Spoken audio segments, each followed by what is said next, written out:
drove separately meaning we didn't hook up the Jeep to the RV. It was a really quick drive. No one in Montana could take us for the whole month because in the summer it's really desirable and a lot of spaces get booked out. But the other thing is cold weather comes quickly. So a lot of these campgrounds close at like September 15th, September 30th. And so we were in 3 different KOAs over the course of 3 weeks. But it wasn't too bad because our jaunts were only like an hour and a half, and just one day on the weekend. So it wasn't too big of a deal to, pack up camp and then reset up. Our first move was from the Polson KOA to the Whitefish, Kalispell KOA.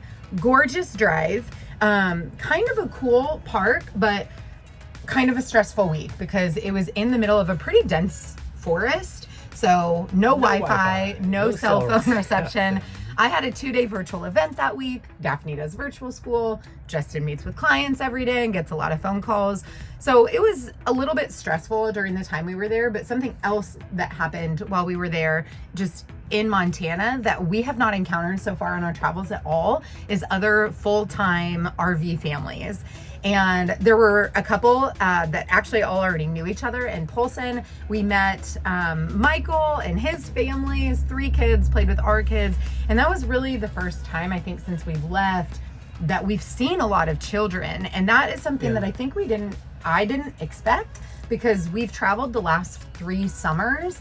But during summers, kids are out of school. And so these campgrounds are always full of kids. But kind of since the school year started back up, we're not seeing as many families.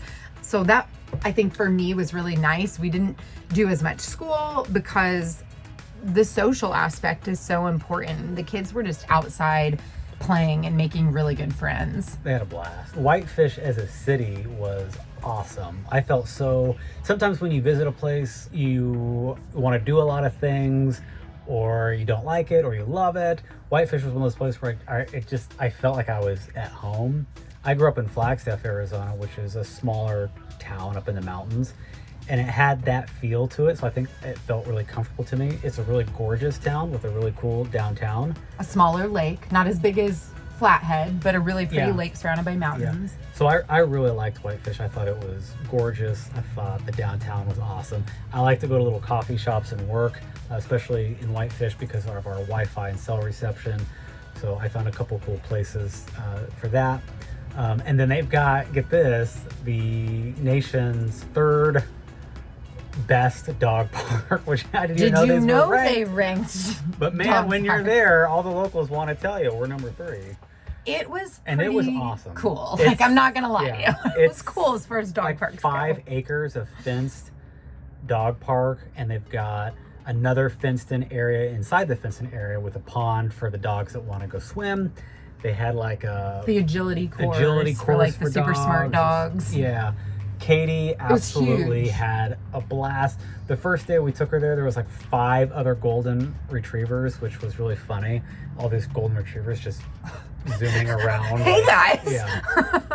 But a really cool story about the dog park too, that is something that I enjoy about being at RV parks, was we were invited by another couple about the dog park. So we probably wouldn't have discovered the dog park, honestly, because the KOA itself had a dog park, a very small one. And when that's the case, we usually don't look for outside dog parks. But another couple, an older couple from Arizona that was staying at the Whitefish KOA, invited us when it's like, hey, you ought to go to this dog park with us tomorrow. This other couple that we're here with, they're going to go also. Which is just really cool because everyone's really friendly generally at these RV parks and very welcoming. We like to share and talk, and I love to do those things. Well, you automatically have something in common, Yeah. Like if you're at an RV park, you already have something to talk you ask about. people like where they're going, where they came from, what's next on their list, and so it was really cool. So we ended up going to this dog park with these 2 older couples and their dogs, and that's how we found the dog park. But it actually is a really cool dog park. Yep. Katie had a great time. Oh, Katie had a blast, and then moped after we left, for days afterward. So our 3rd stop in Montana is West Glacier National Park, the KOA. It's the West Glacier KOA. West Glacier is like a teeny tiny little town, and it was really nice because we knew we wanted to go to Glacier National Park. I think it's on so many people's bucket list, and it's hard to get to. It's like practically Canada. Half the national park is in Canada. And so it's really a destination spot. So we didn't worry about the national park while we were in Polson and while we were in Whitefish. We really just took advantage of what those two cities had to offer and knew that we wanted to spend as much time in the national park as possible when we were staying at West Glacier KOA. What I think shocked both of us that we were not prepared for is that when we pulled into the West Glacier KOA, it was like a resort status. And you know, like KOA has different tiers. Yeah. Do you know what they are? Like Journey is like, I'm just driving through and I need a place with hookups. Holiday. And then they have like, which will have like the bounce house and a swimming Dog pool park, and a dog park. Well, this one, I didn't even know they had this status, and I don't know how many there are, but it was a KOA resort. Yeah. And it was legit. It was legit. It lived up to the expectation. Honestly, if there was not a national park there and we never even left this KOA, I still think we would have had one of the best For times full-time ever. RVers, you can't help but just want to like live there. Yeah, it's not cheap. Like you're paying for the stuff that you're getting, but some of the nicest bathrooms and showers that I've ever seen at any sort of park. Yeah, he didn't even go in there. They had like I don't bathe. Multiple restaurants. They had an ice cream ice cream shop. They had an outdoor bar built in like into an a old trailer. Airstream trailer with a outdoor seating, grass pavilion with outdoor seating. Yeah, they did like nightly fire concerts, gas-powered fire pits. Yeah, live music every single night. I mean, it was insane. And I just remember pulling in. I just got that picture. Pulling into our spot, and there's kind of two sections. One has more trees, and ours was a little more open. It's literally like at the foot of a mountain. Like you would open your RV and you're like, are you kidding me? Ridiculous. Like, this is we were really spoiled. Nice, they had a dog park, they had a kids park, they had a little kids park, they had volleyball, they had soccer balls out in the grass. You guys kept doing the beanbag cornhole. Yeah the RV park itself was a destination. Like I want to go back. Like we met people who have been there before. They had a pool and a hot tub, and they had two a sauna. hot saunas. I'm like, they had an adults only pool and a family pool. You guys, what are you waiting for? Book your summer 2024 vacation. It was bougie RV camping. And I liked it. And I liked it too. I'm bougie, so I'm like, more of this. We're actually not though, but I think honestly what got us the most was the view. The like the vibe, like the live music, the outdoor activities. Yeah, you did really like the hot sauna. Glacier National Park was also really cool, and that's why we were actually there. Oh yeah, forgot about that. Like Lauren mentioned, we wanted to spend as much time in the park itself. It's one of those parks, like she said, it's hard to get to. So like when you're there, you want to try to do as much and see as much. And we as didn't, you possibly honestly. can. Like we could have spent a whole nother week there. Oh, and I wish. I would, yeah. Gorgeous national park. Yes. Definitely in my top 3. I gotta put it in my top 3. Okay. We've been to It's in my top 5. I gotta like sit and evaluate. Yeah. Really cool national park. There's a main road that goes through it, which they were doing some construction, so it caused a little bit of angst, but overall it definitely didn't ruin the experience. But it's called the Going to the Sun Road that goes through the whole thing. So there's an east entrance and a west entrance. We were on the west side. It takes about an hour to an hour and a half if you were going like straight through without stopping to get from one side to the other on this road. And so when we first got there, I think we got there on a Saturday. So that Sunday, I'm like, okay, no one has work, no one has school. Today's the day where I wanna make it to the other side, and I wanna do some stuff on the other side because it was harder to get to. It was longer to get to, and I just knew that once we got to our work week and we only had like 4 to 6 hours to play, we probably wouldn't want to spend half of it in a car. So that first day we went all the way through, saw the glaciers, took all the stops. We did some hiking on the St. Mary's side at the St. Mary's Lake, which was really cool. We went up to one of the other roads on the east entrance called Many Glaciers. And that's where we saw a bear, which was really, really cool. Black bear. We had neighbors who were Shout out Black Bear if you're watching. We had neighbors at our KOA who, it was an older couple and their adult daughter, and they went in the park. They went into the park every single day from like before we woke up in the morning until we were already in bed at night, and they were trying to find a bear and they never saw one. And so when they told us that, like, I just realized how special it really was that we actually saw a bear in the wild.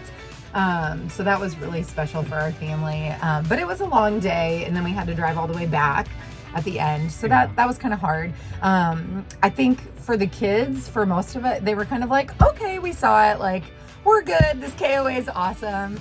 I'm a little more like, I'm still working through I want to do everything. Like, I'm here, I want to see it, I want to do it. And I know Justin loves to experience stuff too. So what I thought was also really special about Glacier National Park is that each of us had a one-on-one day with our son Henry, which was really cool. So I think it was later in the week, but I went in because there was a hike that I really wanted to do, but it started like at the pass halfway through that going to the sun road. So just to like get there is like 45 minutes plus potentially, again, depending on weather, stops, all those things. And then Henry was really working towards his junior ranger badge also, which if you've ever been to a national park, the junior ranger program is really cool, but they're all different. And the one at Glacier was like getting a PhD. Like it was like a doctorate level program. Like it was so intense, all the things he had to do.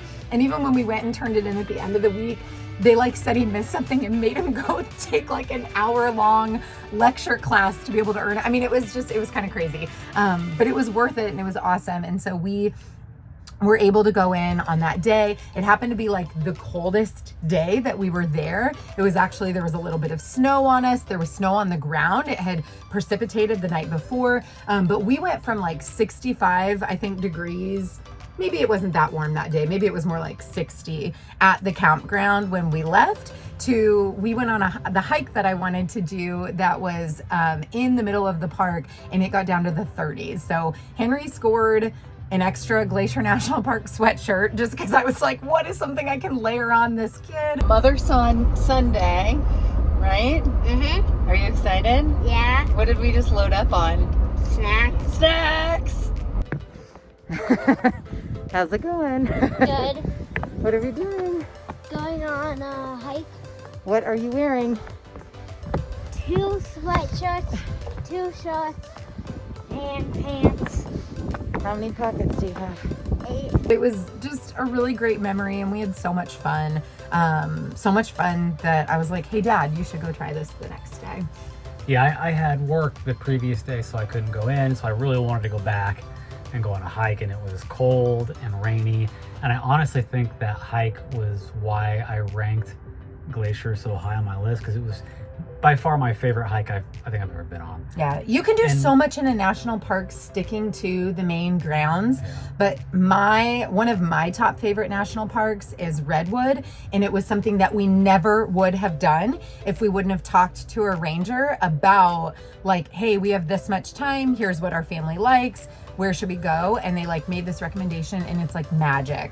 So you've got to get kind of off the main drag to see sometimes those really like memorable, special, you can feel the energy in the air kind of things. So we hiked 2 miles to Avalanche Lake, which is this like clear green lake. Everything in Glacier is so clear because it's all the glacier water. And it was just an epic hike because the weather was like misty and cold. I don't know, something about it that was just perfect.